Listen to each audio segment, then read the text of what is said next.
Well, good evening, everyone, and welcome to this very special Think-In, to which I'm delighted you've all come, and commend you on your wisdom in doing so, because our speaker and our guest, honoured guest tonight, is the magnificent and seriously fabulous novelist Emma Donoghue, who many of you will know from all sorts of things.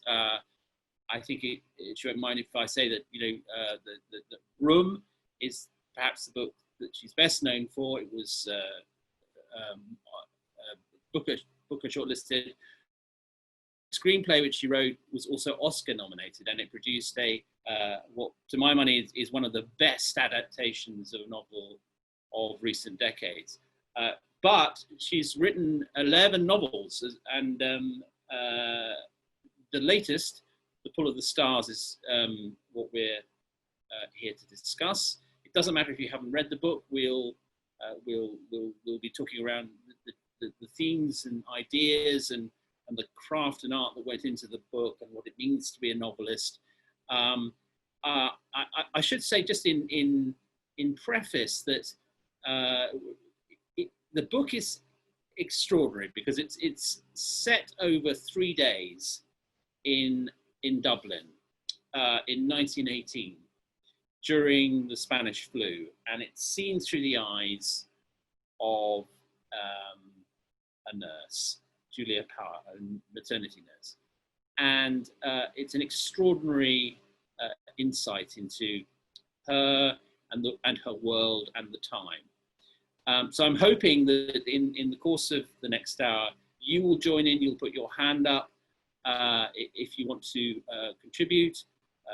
Please do add all your thoughts into the chat, which the mighty Liz Mosley will be moderating, and we'll bring in as many people as we can, because I know you'll have lots of things you want to discuss with Emma.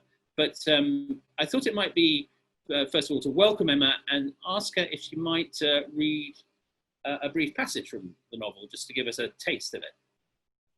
Sure. Well, first of all, thank you for having me, Tortoises. I realize I don't quite know why you're called tortoise. Is it the intellectual depth, that you're not some shallow bunch of hares who rush through a subject? Exactly. It's the tortoise and the hare story, and we are a slow media news platform, which means we publish news when it's ready to print, rather than join in the daily cacophony of news noise. So that's the sort of theory behind it, and the practice. Superb. Though platform-wise, you've pivoted to digital very quickly, considering your slow news approach. So well done on that.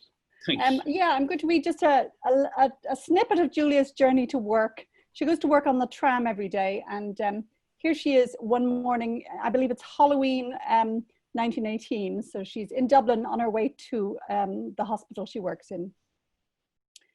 The first 2 trams whizzed by, crammed to bursting. More routes must have been cut this week. When the third came, I made myself push onto it. The steps were slippery with carbolic, and my rubber soles could get no purchase. I clung to the stair rail as the tram swayed through the fading darkness and hurled myself upwards. The riders on the balcony section looked soaked through already, so I ducked in under a roof, where a long sticker said, "Cover up each cough or sneeze. Fools and traitors spread disease." I was cooling fast after my bike ride, starting to shiver. 2 men on the knife board bench moved a little apart so I could wedge myself between them, bag on my lap.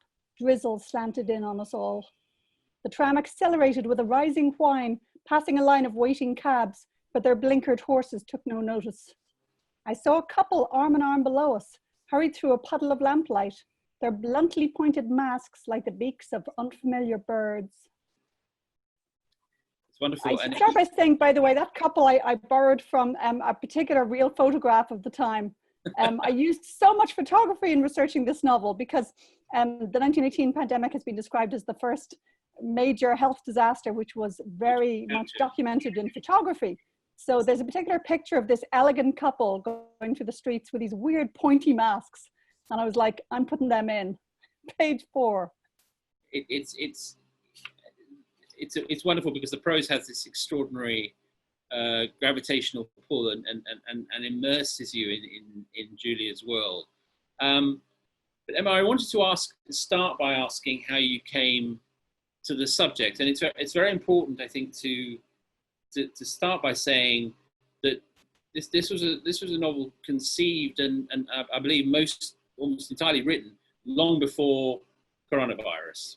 Yeah, I didn't write a word of it after coronavirus. I just did copy edits. This novel started back in October 2018. So because of the anniversary of the 1918 pandemic, there was a lot of media about that pandemic. And I was on a train with nothing to read but a copy of The Economist, which I've always thought of as a slightly dry magazine. But I made myself read it cover to cover because I had nothing else to read and I'd accidentally left my computer at home. And I can't even give credit to the journalist because The Economist doesn't do bylines, but there was an extremely good article about the flu pandemic. And I just found myself seized by the notion of writing a novel set during that disaster, which would have a sort of post-apocalyptic feel, like sort of modernity gone wrong, you know, a world of, you know, electric trams and busy urban lives, but everything creepily zombified by the fact that, you know, between 4 and 6% of the world population were dying. So yes, I finished the whole thing. You know, I sold it last autumn. I delivered the very last draft early March this year. And then I suddenly realized that there was some echo of my preoccupations in COVID. It hadn't occurred to me while I was writing. Which obviously is, you know, my inevitable next question, which is, what was it like for you as a writer? I mean, it has been said that novelists are sort of act as the collective premonition, but I mean, this is going it some. You know, when you realise that you're dealing with a century-old historical subject, and one which, to be honest, before the virus, the coronavirus, hadn't really been given a huge amount of contemporary attention, had suddenly, for obvious reasons, become, you know, inadvertently, fiercely contemporary. And how did that feel as a novelist? Because, you know, you clearly hadn't intended it to be an intervention in an epidemiological event, but there you were with a novel that was just bristling with contemporary resonance. It was a little unnerving because, as you say, I'm used to having a sort of historical distance, you know, to working on these things at arm's length. And also when my publishers decided that really it made sense to publish it this year instead of next year, I felt a little sheepish at the idea of trying to flog any cultural product during this awful time. But I think it makes more sense as part of the conversation this year than it would next year. By next year, people will be so sick of pandemic stories they wouldn't take it article. But no, I wouldn't claim any precognition. I think there are pandemic novels published at least once a year. Some very good ones recently, like Station 11 by Emily St. John Mandel. And I know I've read a couple of good books about the flu of 1918. There was one by Thomas Mullins a few years ago. So I think people are only noticing because it happens to be this year. You know, that's how coincidences are always perceived. We wouldn't really notice it happening if it didn't happen, if there didn't happen to be two examples of it. I mean, it's very interesting about the 1918 flu because in her book on it, Laura Spinney observes that, you know, it's quite odd that it didn't inspire much by way of creativity and art. And when you were researching it, did you get any clues as to why that might have been so? I mean, were people almost stultified by what had happened and the war and then this? I think it's the timing. Yeah, I think it got overshadowed by the war. And it was so much bound up with the war. You know, some people called it, say, the khaki flu. They associated it so strongly with the war. So I think it was hard to separate. Whereas if it had happened out of a blue sky in 1950, everyone would have remembered it. Yeah. There's also a theory that it was a kind of a women's battle. You know, a lot of the men were away and a lot of the hands-on care was done by nurses and it just didn't loom as large culturally. And there's also a theory that the sheer scale of the loss, you know, people were so miserable and mortified. You know, the Irish famine, again, didn't immediately lead to a whole generation of Irish people writing about it. There's a kind of a awful shame because deaths in your family through illness, they're often associated with poverty. I mean, we've seen with COVID, you know, who's dying? It's strongly associated with poverty, with class, and with race, in most of the countries of the West, you know, including, say, Canada, where I live. So I think there's often a weird kind of mortification and shame that goes with this kind of loss. So it did mean that it was a great one for me to write about, because it didn't feel utterly done the way, say, setting a novel in say, World War II can feel just over familiar before you begin. But this felt genuinely weird, you know. You mentioned the sort of centrality of women to that particular pandemic, and you know, in terms of the characters, the psychological structure of the book, there are these three very strong characters: Julia, the narrator, the nurse, and Kathleen Lynn, a doctor, who we might talk about a bit more later in terms of her historical reality, and Bridie Sweeney. And their interactions are, you know, without giving away the plot, their interactions are absolutely fascinating. Did those three voices come to you, you know, simultaneously, or by a process of evolution? Certainly pretty early. I think the key decision I made about the novel, I was looking for a hook. And when I came across this rather obscure fact that women in late pregnancy or just after birth were the ones most likely to catch this thing and to suffer terrible side effects. You know, this flu interacted horribly with the sort of pumped up immune system of women in late pregnancy. So I thought, oh, that's an interesting combination of medical crises. That makes the whole thing much more unpredictable. And it also focuses it on the world of women, on a kind of women's trenches, women's wartime experience almost, a kind of equivalent of what a lot of the men were going through on the various battlefronts.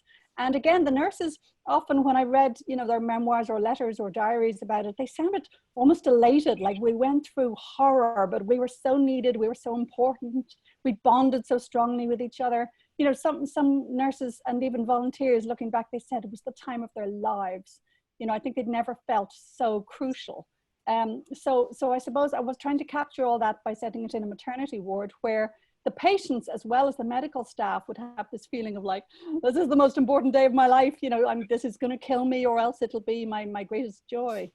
And I have to say, people should write about childbirth more often because it is narratively superb. It's so unpredictable. It can be, progressing smoothly and then suddenly hit some appalling obstacle, or it can even go wrong after the babies come out, or equally it can be 3 days of horror and hell and then suddenly happy ending. So it's a gift to storytellers. You mentioned the ward, and it's very interesting because although the novel is not remotely as claustrophobic as Room, how could it be? The ward is definitely the place that you corral your characters. And I was also reminded in that sense of the very restricted life of Anna, who's the hungry girl in The Wonder. And it's a provocative question in a way, but do you see the novelist as almost a kind of captor, that she gathers her characters in a space on a stage and sets them there and then sees what happens? You put your finger on it, and I'm quite I find this a slightly sinister fact. You'd never know that I'm a well-balanced and sane and cheerful person from my books. I sound utterly neurotic, but it's just, it's the unities of time, space, and action. If you lock people in an elevator or some equivalent, their interactions become more charged. It's like Brownian motion, every little thing has a knock-on effect on everything else. Every conversation they have will pay off a few hours later. You literally just increase the temperature, increase the speed of how people are affecting each other. And you can really speed up how fast people get to know each other under circumstances like these as well. So it makes it all very high stakes. And I seem to be more skilled at this kind of, captivity of characters than I would be with the more epic structure of many novelists who I really admire. I mean, somebody like Jane Smiley, she can just encompass the world, but I seem to have more of a talent for the close-up and the myopic, But I might never have noticed this sinister quality in a novelist, except when I wrote Room. Of course, it was becoming very obvious to me that I was really the old Nick devilish figure. I was their captor because I was, doing the research. I was actually on the IKEA website picking out furniture for them and being quite cheap about it. I was like, well, I won't get them that one, maybe the second cheapest bed. Do they really need 3 chairs? I'd say no, 2 will do. So, every nasty decision he made, I had made already. I was the one who decided to only give them 5 books each, which is torture. I'm sure everyone who's taking part in a ThinkIn will realize that was a particularly nasty choice.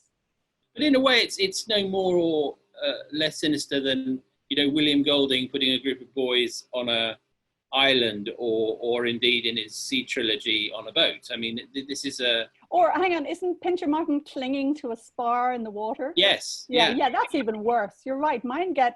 There are 2 moments in The Pull of the Stars, and well, there's one moment where they get to eat 2 nice things. I remember thinking, my Irish novels tend to have manky, horrible food in them, and if it's during war, it's going to be extra horrible. I knew they'd be eating, turnips and war bread, which is full of miscellaneous lumps. So I remember early on thinking I have to give them something nice to eat. So I decided that they would get a nice orange and a couple of chocolates. So the pleasures that I dole out to them are few. But hey, at least they're not drowning and clinging to a spar of war. No, not at all. No. When you were researching the flu, did you go back to novelists who looked at plagues like Camus and Defoe, and I mean, was that of interest, or did you steer clear of it? I mean, I read a few novels about more modern pandemics, but I didn't want to echo the ones that are so well known already. I was just really interested in doing a lot of primary research about the 1918 flu to find those tiny little details. Novelists are always looking for ways to make things more concrete, more vivid, more sensory. So I didn't want the flu to be a matter of statistics or what your odds were. So I remember early on finding out that if you got a particular symptom called cyanosis, you would gradually darken in the face. So nurses would be looking out for you to go a little bit red first, and you might even look a bit healthy at first, a little bit of a blush, and then it would become a bit more purplish and brownish and bluish, and your fingernails and the tips of your ears would go blue, and then eventually you'd be black in the face. So I thought, I have my chapter titles there. I'm going to name them after the different colors, like a sort of color alarm system. So that's the kind of detail you're always looking out for. And you don't want to be stealing those details from another novelist. So I would say, no, fiction wouldn't be a main source for me. I would mostly have read diaries and letters at the time, and government posters from all over the world, really. I remember borrowing some details from government propaganda from Argentina and Brazil, because of course, worldwide, every country was dealing with the same issues, like, do we fess up or do we pretend it's a Spanish flu? It was only called that because the allied countries in the war and the Axis powers, they didn't want to admit that they had the flu. So everyone blamed it on Spain, which was neutral, so it could afford to be relatively honest about the situation. So I did want to mention one of the characters in particular, who's a real life character, who walks into the action and is a powerful presence in the novel. That's Dr. Kathleen Lynn, who was a real person involved in the Easter uprising of 1916, released from jail so that she could pursue medical work in the emergency. But it's interesting to ask, how did you light upon her? How did you meet Kathleen, and what made you think she would be a good person to bring into the... I was only looking for background on Irish doctors at the time. I found that, for instance, there was a real shortage of doctors. A lot of them were off at the war, had volunteered, and they brought in a lot of older, tired doctors, retired doctors, for instance. And I thought, were there any women around? And I read about a few, and one of them, Kathleen Lynn, was so extraordinary. She just seemed to insist on becoming part of the story, because one of the big puzzles about Ireland at that time was how people went from being generally indifferent to the idea of, rebelling against Britain and being disloyal to the king, right through to a few years later, they all voted for it. So really, in 1916, when the Six-Day Rising happened, most people were scornful of that as just a weird kind of terrorism. And 3 years later, they were all voting for Sinn Féin and saying, yes, let's be our own country. So I wanted to show how the impulse to revolution might have been all part of the impulse to make Ireland a better society. You know, Dublin had the worst slums in all of Europe at the time. So Kathleen Lynn, being a labour activist and a suffragist and chief medical officer of Sinn Féin, and a working doctor who was running around, you know, trying out flu vaccines. They didn't work too well, but she was running a flu clinic for the poor. She was just, you know, perfect for this book. And I tried to keep her at arm's length, as it were. I gave her a fictional name. I called her Doctor something else in the first draft. And then I thought, no, actually, she deserves a bit more fame, you know. She's the kind of person in Irish life who, if she'd been a man, she'd be, you know, up there on the posters. But people have really only taken an interest in her recently. Well, one of the things that's interesting, and I think is visible in your other fiction, is you've got a brilliant way of expressing the role of status and class and convention. The way these three women interact is always mediated through that, and they can conquer it, but it's there. Can you talk a bit about how that interests you, and because it's a fascinating part of the sort of the tectonic plates of the book, I think. Sure. I think not only did I want to talk about class difference, but also about sort of status difference within the medical system, because I think even though it's great to show medical workers as heroic and all that, you know, you have to show that it's a web of workers. You know, it's the lowly porters, it's the cooks, it's the cleaners, it's all those, as well as the high status doctors who are the ones leaving the memoirs behind. So I definitely wanted a doctor who would bring in a bit more of a sort of, you know, range of reading about, say, pandemics, or, you know, Kathleen Lynn would say that the Germans cremated their dead, which was seen as like appalling in the Allied countries. And then I've got Julia as my nurse, who's, you know, very skilled and trained, but very little status and power. She really only gets to make decisions during the novel because the place is so understaffed. She's been left in sole charge of this tiny little ward. So she's, you know, suddenly granted this kind of, you know, modern personhood that really she wouldn't have had as long as the place was still running in its hierarchical way. And then at the very bottom of the scale, I show this nobody of a girl, this volunteer that the nuns have sent in to do unpaid work helping. And Bridie Sweeney discovers, you know, some natural talents for patient care, and is able, just by being there and by doing what she's told, she's able to actually be useful and save lives. And she finds this exhilarating because she's a product of the kind of terrible residential institutions in Ireland, you know, the foster homes, orphanages, industrial schools. We locked up a huge percentage of our population, basically. So she comes out of that appalling background, and you wouldn't think she would have anything to give, but in fact,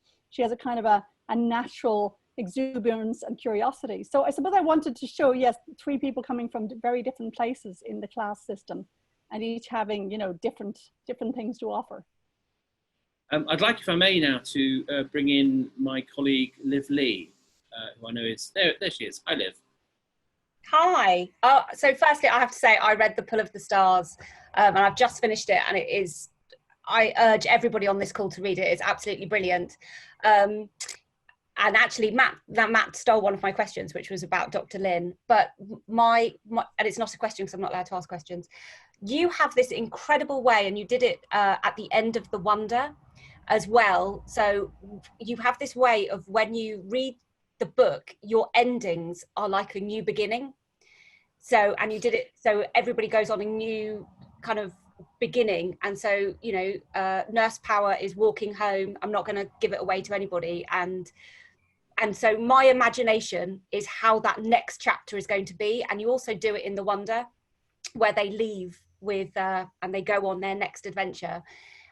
Is that purposeful for the reader to go on and imagine, or do you already know what's going to happen at the end? No, I don't know a thing that happens beyond the last page of the novel. I'm a big planner, so all the time I'm writing the novel, I know what my ending is, and I may even have let myself write it because, you know, all the lines have to converge on that point on the horizon.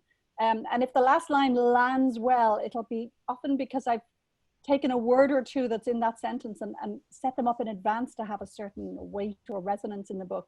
So yeah, to me, forget about the arresting opening sentence that, you know, creative writing courses are always telling you to put in. For me, it's all about the ending. But I have often been criticized for my endings because some people want to have it all tied up for them, to know everything about them. So from my very first novel on, I've had the occasional person writing to me saying, how can you have ended it there? You know, you have to tell us more. There has to be a sequel. And I'm like, no, the sequel is up to you to write in a way. I try and supply you with, you know, lots of material for guesses. For instance, at the end of The Pull of the Stars, we've met Julia's brother. He's a World War I veteran, and he's mute, so clearly he's messed up by the war. But he's also very gentle and very nurturing, and he looks after his pet magpie. So you know quite a lot about him. So if Julia's heading home to talk to her brother, we have evidence there on which we can make a pretty good guess about how that'll go. So yeah, I suppose that's a moment when I feel I hand the story to the reader, and I leave it in their hands. You know, I like to think of the reader as very actively involved in the story. You know, I don't speculate about my readers demographically. It's not that I'm charting them by class or age or anything, but I think about what work they're doing in the book, what simultaneous possibilities they are holding, how much they know at each point.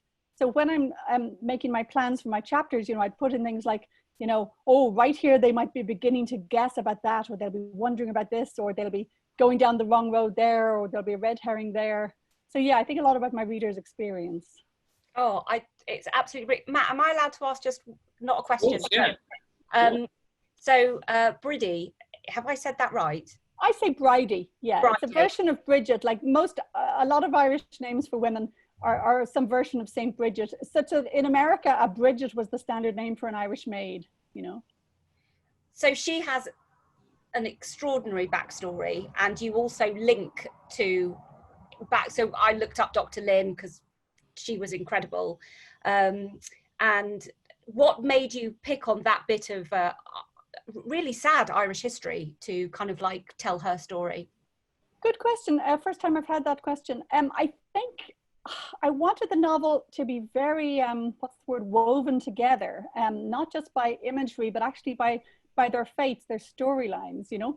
So I knew that there would be babies born in this novel, and that you know, some of them would be carried off to a lovely middle-class home, and some would be going back to a family of 12 with not enough money, and some would be starting life without their mothers, and some of them would be starting life, you know, with the stigma of being, you know, illegitimate.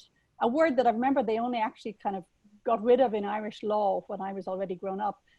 So the whole question of, you know, unwed mothers and the way they were pretty much jailed. They were sent for a year or sometimes two to mother and baby homes where they'd have to stay on and work off the putative costs of their stay by basically looking after running the institution and looking after other babies, and before they got to be released. So it was kind of a semi-penal system. And then I started thinking about, okay, when those babies grow up, what are their lives like? So I decided that it would be, Bridie would have reason to care very much about what happens to these babies if she's come out of that system herself, and what she calls the pipe.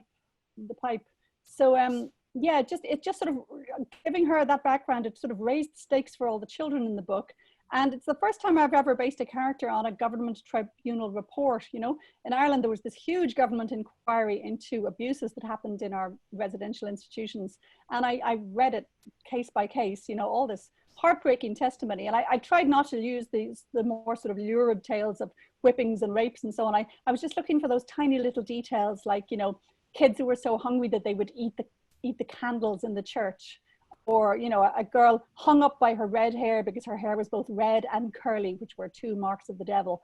You know, so these vivid little cruelties were what I tried to use to flesh out Bridie's background. And yet I wanted her to really triumph over it in that she has you know, a wit and an intelligence and a curiosity which nobody has managed to squash. Well, thank you very much. Thank you. Thank you. And I know my colleague Liz would like to come in now. Liz. Hello. Can you hear me? Yes. Yes. Hi, Emma. I don't think I'm really allowed to do this because I'm meant to be doing the chat, but there you go. I was going to, we have this weekly sessions with the other tortoises where we sort of say, oh, you know, this week this is what's coming up in the Think-ins, and I was saying, oh, and Emma Donoghue coming on Thursday, and her new book is this, and of course she was most famously wrote Room, and somebody put in the little Zoom chat down the side of our team meeting, Room was the most stressful book I've ever read, and I have to say that I didn't feel, I mean, it's a stressful read. It's an anxious read and a claustrophobic read for obvious reasons. But it is a book that has stayed with me. I didn't realise it quite at the time when I sort of closed it and put it back on the shelf, but it comes back in my mind more than I might like it to, in a weird way.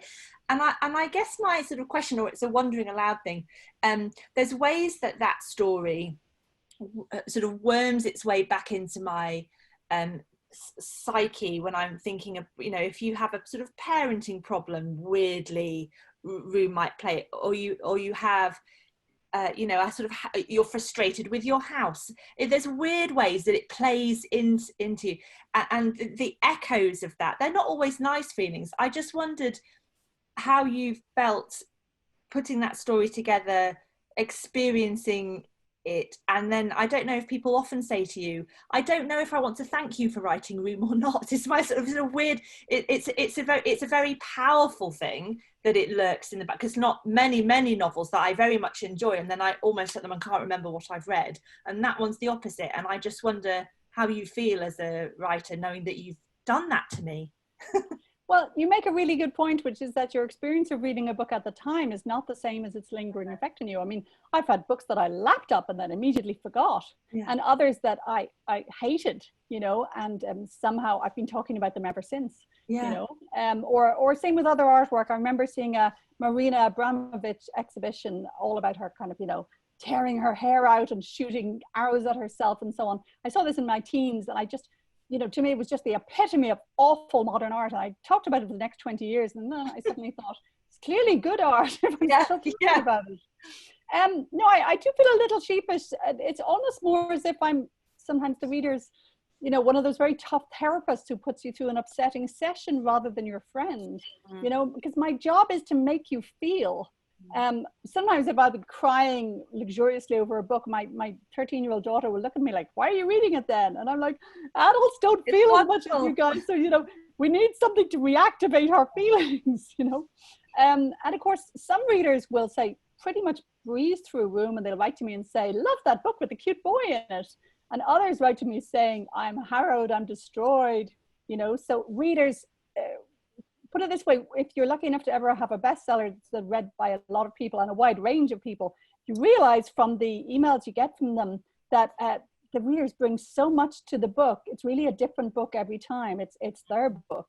And I would say with Room, I certainly wanted to niggle my way into the back of your mind. I deliberately made it as archetypal as possible, meaning it was never just about what it would be like to give birth to a child of your kidnapper. The research I drew on was all about everyday situations like, you know, a parent bringing a child to daycare for the first time, or refugees moving from one country to another, or adoption. All those moments of extreme transition in a life, especially ones that hinge on the kind of parent-child bond and the way we need to keep them safe but give them enough freedom to grow. And so we're constantly toggling between safety and freedom. So yeah, I tried to put all those everyday life situations in there, you know, the ordinary claustrophobia of motherhood on a dull Sunday morning when you're like, this child is lovely, but it's still only 8 o'clock, get me out of here. So I'm honored if that means that then this Room pops up in your mind when other things happen, like, you know, quarantines, for instance. Yeah, it really does. I think that's the thing, as a factor in how I process being a parent and all the ups and downs of that. Because it's a novel and it's fiction and all the rest of it, it's disproportionately present in my mind. And it was only really when we booked you for Thinking that I realised how much it crops up. So thank you very much for answering. I'm thrilled. Thanks, Liz. I'd like to go now, if I may, to William Jeremy. William, hi. How are you? We can't hear you. Can you unmute yourself? Excellent. Yes. Can everyone hear? Yes, loud and clear. I wanted to, it's a sort of observation that might be dressed up as a question, but I just wanted to ask Emma what she thought about being part of a whole generation of writers and artists who are able to write about and deal with these difficult periods of Irish history. Particularly, it's you and your fellow artists, it seems to me, are a wonderful symbol that Ireland has come out of its theocratic state history and all the repression that was very much part of both, unfortunately, church and state, and just how that must feel like a complete liberation from that history, but also analyzing it as well through fiction and through film and through song. Is that a way of dealing with past lived experience as well? And I mean, it kind of must feel quite a sort of chains falling off. I mean, yeah, I think if I was to give our generation of Irish writers a working title, it would be the revisionists, because it's interesting how many of us have turned to historical fiction, but not in a spirit of escape, but very much in a spirit of, probing our history. How did we get here? It's funny, there was a moment when I felt a lot of us Irish writers didn't know how to write about Ireland. When it suddenly got rich, or richer anyway, in the 90s, there was suddenly lots of kind of new money around, and a lot of us were disconcerted, apart from satire, it was hard to know what to do with that. But when it comes to kind of national breastbeating over things like our history of Magdalen hospitals and oppressive orphanages and so on, I think we're much more comfortable bringing our skill set to that. And of course, writers do tend to be on the kind of, liberal or progressive side of things, because we're the questioners. If you were that comfortable with the status quo, I don't think you'd be writing novels. A novel is a very roundabout and slow and painful way to intervene in anything. So yes, I think a lot of us writers have been so excited by the changes. I mean, to see a country kind of, morphing away in the petri dish before your eyes, there've been such massive changes. It's funny, one of my early novels, Stir Fry, was set in Dublin in the late 80s, but because the atmosphere is still so kind of church bound, that novel got written about in a collection of criticism as set in the 1960s. And I remember thinking, to an English person, it probably does sound like the 60s, but no, that was 1989 when I went to college. So yes, the pace of change has been bewildering. And I still feel very much part of Ireland, even though I left at 20, because those first 20 years formed me like nothing else. And I've been very lucky to still carry on having not just family and friends in Ireland, but work connections. So making the Room film with an Irish company wasn't something I thought to look for, given that Room is set in America. But we so clicked. There was just, among myself and Lenny Abrahamson and the Irish people making the film, there was just none of that Hollywood gush, which would be a language I find very alien. I remember at the BAFTAs, for instance, we were mostly mocking one of our number for having a hernia, for instance. We kept telling him it was bulging out of his cummerbund. So, that kind of down-to-earth mutual mockery really helped keep me sane through the process of making the Room film, given that the film world is so, weirdly full of, insincere compliments compared with the book world. And again, I've done plays in Ireland and so on, and I go back a lot. So it's crucial to me to still feel part of that country, especially as the country's been going through such interesting changes. But I think I find it a real strength that I've emigrated twice. This gives me, insights into ways in which Ireland can be either similar to or different from other countries. I mean, in Canada, for instance, we've had a very similar agonizing over the legacy of our residential schools, in which our native people were, locked up and punished, and attempts were made to culturally eradicate them. But to notice that Ireland did just the same thing, but to our working class, our poorer kids, it's fascinating to see that same impulse, played out in a different form. It's interesting, Emma, after you wrote Room, you had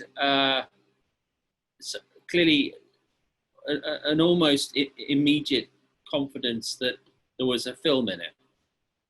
And you wrote a screenplay which was made into a fantastic film. Can you describe why you felt so strongly, and also what it was like to go through the process of taking, what the incredibly interior process of producing a novel, and then watching it being sort of blasted out onto a film set? I mean, that must be a very unusual experience for a writer. It is, and traditionally it's an experience that writers are, go into naively and then get brutally, cynically disillusioned, but not a bit for me. I had a great time. As you say, I had a very early sense that it could be a film, not at all because a film is the same thing, but more that I felt the story could be told very interestingly on film, because the story is all about perception, right? We're in Jack's head and we see what is effectively a shabby little dungeon. We see it through his eyes as this world of meaning and brightness and interest and ritual. And so it's the whole thing is about a perspective shift. It's about that moment when he has to be told the outsider's truth, which is that he's in a shabby little locked shed. I remember Lenny Abrahamson saying to me something about, that Copernican moment. His background is in philosophy, and I was like, oh, you're right. It's like realizing, that the Earth goes around the sun. That had been an example of why I went with Lenny, right? Because I wrote the screenplay, in fact, before the novel was published, in that the novel was written and delivered. And, as is normal in the case of novels, though not with the pull of the stars, you usually have to wait at least a year. So I went ahead and did the screenplay then before anyone could tell me not to, because, novelists are always being told that they don't have specialist skills to write a screenplay. So I wrote the screenplay then, but the overtures I was getting from Hollywood producers were mostly very vague, and they would often call it The Room. When they get the title of your book wrong, that's a very helpful red flag, But then when I was approached by Lenny, he was talking Spinoza and Copernicus. He's such an intellectual and he so understood the book.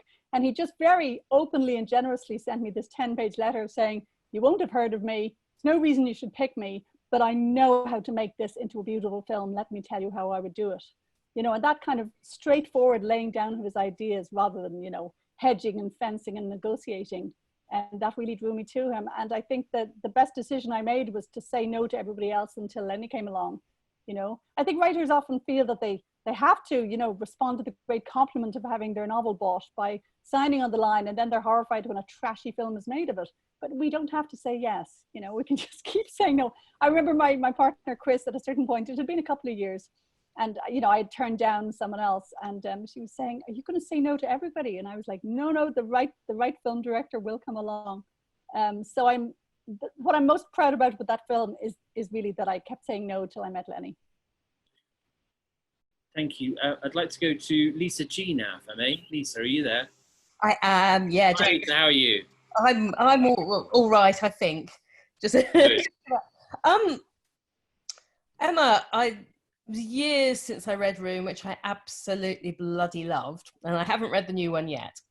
I wanted to ask you about when you're writing and researching historical fiction and you're writing something fictional, where's the boundary for you where you go, okay, I can put this real bit in, but I'm going to make up this other stuff?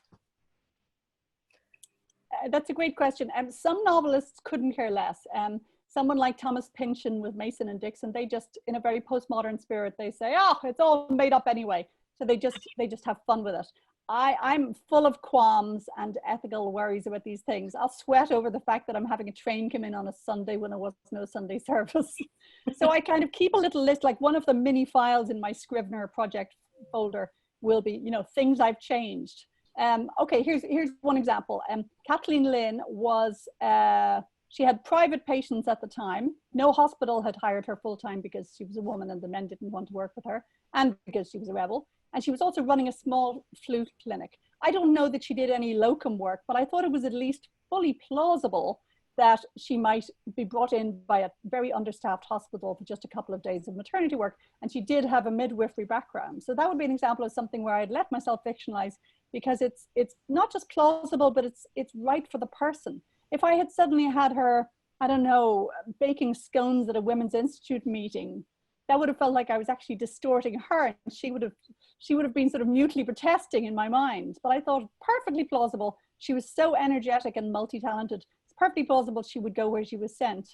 Especially as, even though she was technically on the run for quite a few months of that year, she continued really busy, and she just tried disguising herself to avoid pursuit. So I thought, you know, it makes sense to me that she would come in for a few days, even if she was avoiding police. Again, a tiny difference. In real life, she was arrested at home. I have her arrested in the hospital, but I didn't think that made a real character difference. So that's the kind of thing I would let myself change.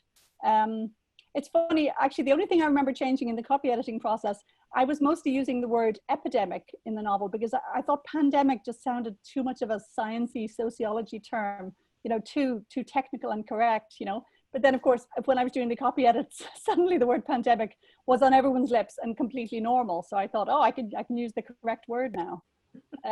But yes, I don't change much. And in my other novels, I've occasionally telescoped events, especially legal events. The legal process can be so slow and stop and start. So my novels about court cases, I've usually reduced maybe 3 or 4 years of dithering and delays to maybe a couple of months. But I don't tend to change anything that I would really consider substantive. I think one of the things about the novel that, again, was very powerful, is its sheer physicality. You know, it's not frightened of describing the body, what happens to bodies on wards, what happened then and what happens now. But in order to you've earned that by a great deal of research. How did you go about getting to the point where you could write with understanding about the processes you were describing? I suppose I got interested because, having been through pregnancy and birth myself twice, I found it very interesting. And in fact, I had like one bit of a crisis in one of my births, and I stuck that into the book as an experience for one of the patients, but I was describing it all from the point of view of the nurse midwife, so literally from the other end. Yeah. And that felt highly enjoyable, to take my own kind of, 15 minutes of panic and to do it from the point of view of a nurse in 1918 with a lot less knowledge. So yeah, I did a lot of research, often on modern medical websites. I'd go to something like the Mayo Clinic or sites of midwives, who were explaining to patients what they might be feeling at each of the different stages, or what positions they could get into. There are all these tricks. If your baby's facing the wrong way, you go up and down stairs at an angle, that kind of thing. So I tried to get very au fait with the nitty gritties of birth and how it might go. And I tried to pick births that would develop in different ways, one too fast, one too slow, all the different stories that birth can spin, basically. And a lot of that is timeless. It's not particularly 1918. It's just that nowadays there's a bit more of a medical infrastructure making things rather safer. But it can always go wrong. And you're describing a generation of women who really had very limited control over their bodies. There's a number of references to the idea that, if you love your husband, you give them 12 children. And in the book, there's that sense of powerlessness in the face of the patriarchy. And again, it has a very physical, biological feel to it. Yeah. No, you're right. In a way, almost all the women in the book are just, pregnancy is happening to them. It's never a matter of do they want it to or not. And that's so different from the life of someone like me, who absolutely chose it and made it happen. So it's not that I thought the psychology would be the same, but I thought, I don't know, some of the moments might be the same. For instance, there are things that midwives do and have always done that aren't really in the books. I remember during one of my births, the midwife and the doula together, they taught Chris where to press on the small of my back, and it just cut the pain in two. And, that's the kind of, tradition. They've been doing that for hundreds of years, but it's not the kind of thing that the obstetricians ever wrote down in their books.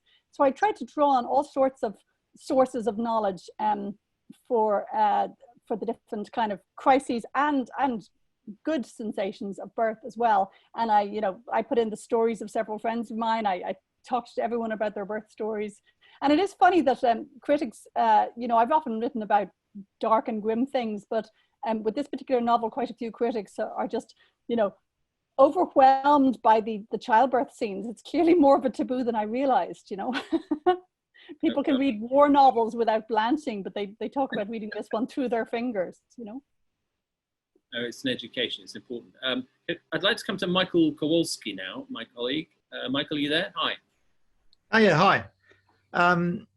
Emma, I was just wondering to what extent the experience of writing the book had changed the way you reacted to the current pandemic. And, you know, were you kind of thinking, oh yes, I got that right, I got that wrong, or maybe reality got some of it wrong, I don't know.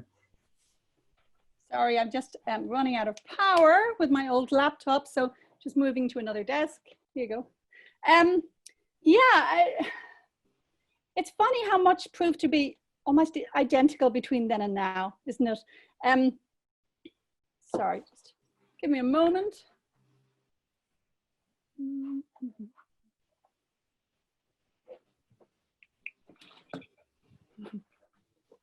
Sorry for the technical hit. Here we go. Yeah, I found myself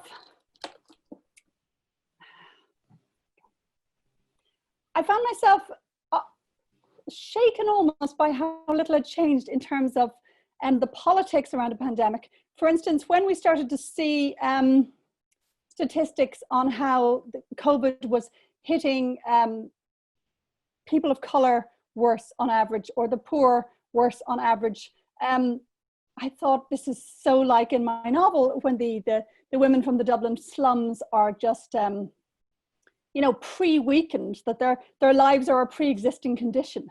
And I was also appalled at how much was the same in terms of government, the tone of government propaganda, because, you know, especially when Boris Johnson came out with the line about stay alert, you know, such a 1918 line, so vague, really not giving any particular reassurance, but making it seem as if it would be the individual in the streets, the individual in the streets' fault if they were to catch it. So I was fascinated by the kind of politics of COVID and the 1918 flu, yeah, and how similar it was. I mean, some bits are genuinely uncanny, like the even just asides about vaccines and the usefulness of masks and so on. I mean, it's very, very striking. It's almost like history rhyming, if not, you know, repeating itself at least. Sorry, one more struggle. Here we go.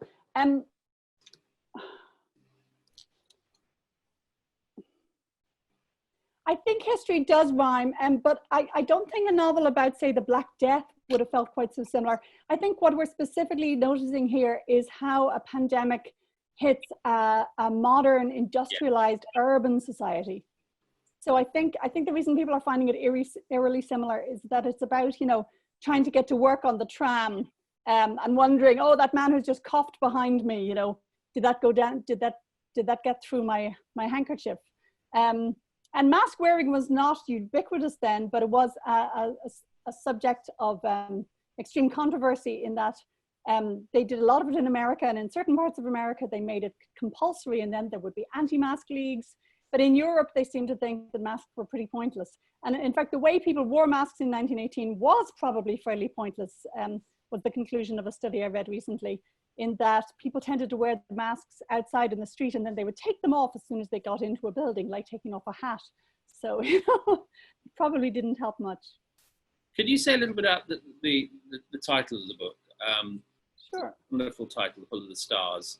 And also how that links into any views you might have about personal destiny. Yeah, the Pull of the Stars literally means influenza, in that influenza seems to come from a 14th century Italian phrase for the influence of the stars on us. You know, the idea that when we get a random illness, it's the stars kind of yanking our chains, as it were. So yes, I did think about, you know, fate and destiny, like Romeo and Juliet being star-crossed, but also the idea that there's something that pulls us towards the stars, you know, that the sheer intellectual curiosity of doctors and nurses could be seen as a kind of an aspiration to know more than human beings, have been granted a no so far. And I was also echoing Sean O'Casey's play, The Plough and the Stars, because Sean O'Casey's plays were the very first ones that gave me a real sense of those Dublin slums as this teeming world of families trying to cope in, you know, living in one room or two families to a room, and in the buildings that had been former mansions, you know. So, oh, and also there's another echo in there, and Roddy Doyle's novel, A Star Called Henry. That was the first book I ever read that got me really interested in that sort of Republican moment in Irish history, because it focused on the kind of, you know, the rage of the poor, rather than, you know, this slightly more abstract wish for Ireland to be independent. So yes, in a way, all those different stars were in my mind at the point where I was writing it. And do you, when you're writing, do you feel your characters submerged by their circumstance, or I mean, they do often have this capacity, this strength, courage to escape. I mean, that seems to me a theme in your fiction. You try and give them agency, but that's not the same as power over their circumstances. No. I mean, I suppose the reason I give Julia the surname of Power is that she, you know, really within the hospital, she has very little power. She only gets some temporarily because the place is so understaffed. It's all in a state of chaos. So they are often people with extremely limited official power, but at key moments, yeah, they get to kind of, you know, defy their masters, I suppose. You know, they often have a kind of a rebel moment, as it were. And you don't want them to be just automatically, you know, knee-jerk rebel at every point. No, And there could be a danger with historical fiction that if we always go for people who are, you know, going to be appealing to modern readers, that we create a kind of ubiquitous, anachronistic, you know, historical feisty heroine. So you don't want that. You want, you know, you want Julia to sound plausible as a nurse at the time. You want, yeah, for instance, you know, to make her kind of a, you know, to give her sort of scorn for the Catholic Church and all it stood for, that would be actually fairly anachronistic. You know, she's a Catholic of 1918. She's still going to Mass every week. So yeah, I allow them their rebel moments, but they have to be kind of hard-won moments, you know. But as I was reading it struck me that you know, obviously it is set in a historical context, and yet I could imagine the triptych of Julia and Kathleen and Bridie having their modern counterparts. You know, I can imagine three women interacting, you know, possibly in a healthcare situation with similar constraints and dreams and ambitions and so on. You know, that it is historically set, but it also has a timeless dimension to it.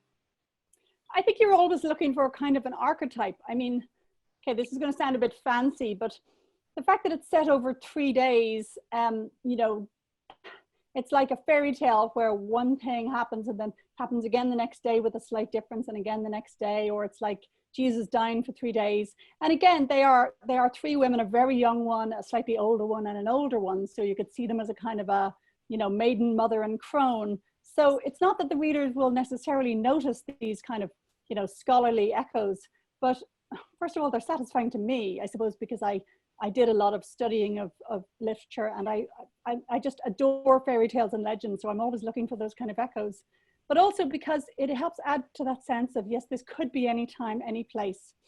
For instance, I saw a great documentary play this week from the Public Theatre in New York. It's called The Line, and it's based on interviews with healthcare workers that were done in March. And there are so many moments in that play where the, you know, paramedics and nurses and, you know, old folks home managers, they flip from, you know, here we are doing our job, to absolute rage at the fact that they couldn't do their job the way that they take pride in doing it. You know, a nurse in a cancer ward talked about how he prides himself on always including the family in the process and helping the family go through that journey. At this time, he had to turn people away. You know, he had to literally meet a woman in the lift and say, sorry, your dad is dead, you know? And he was just so furious that he was not allowed to do the job that he was trained to do, you know? And yeah, that could be any time at all. Tragically, we've come to the end of our hour, and also to the end of our think-ins for August. And So we'll be shutting up shop very relatively short period of time. There's a whole gamut of fantastic guests coming up in September, including Ruby Wax, Alistair Campbell. So do look on the app or on Eventbrite and book yourself in for some of the top names we've got going. We'll start with the open newscast the open news meeting on the 2nd of September. But meanwhile, please join me in thanking Emma for just such a fascinating discussion. Do yourself a favour and buy the book. It's an absolutely wonderful read. The Pull of the Stars, magical, and I can't recommend it highly enough. We can't clap, but let's wave a goodbye in gratitude for a wonderful hour. Thank you so much, Emma.